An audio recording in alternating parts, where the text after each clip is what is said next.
IFM News. IFM News. IFM News. Lokal. Naiwayat ito Opisial Pannakalukatna ti Regional Yarn Production and Innovation Center, iti Barangay Parot, Vintar, Ilocos Norte.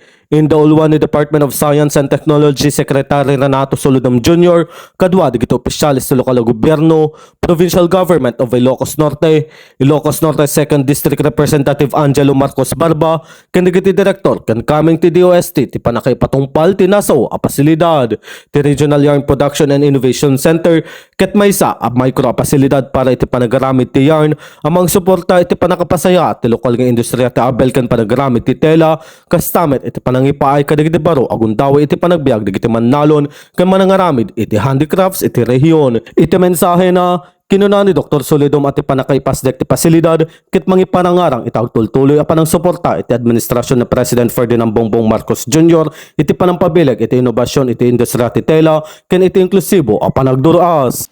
Ito pong launch ng Regional Yarn Production and Innovation Center o RIPIC dito po sa Ilocos Norte represents a transformative milestone, one that will undoubtedly reach far beyond the borders of this province, catalyzing regional growth and national progress.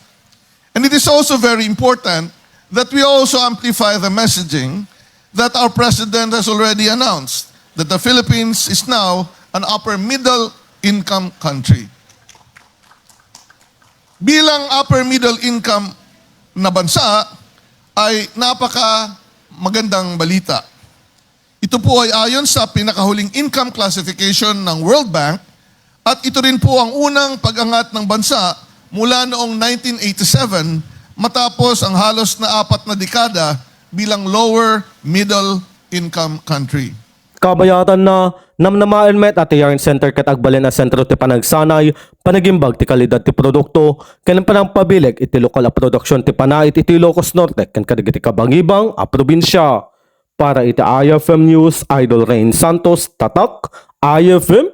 IFM News. IFM News. IFM News. Lokal.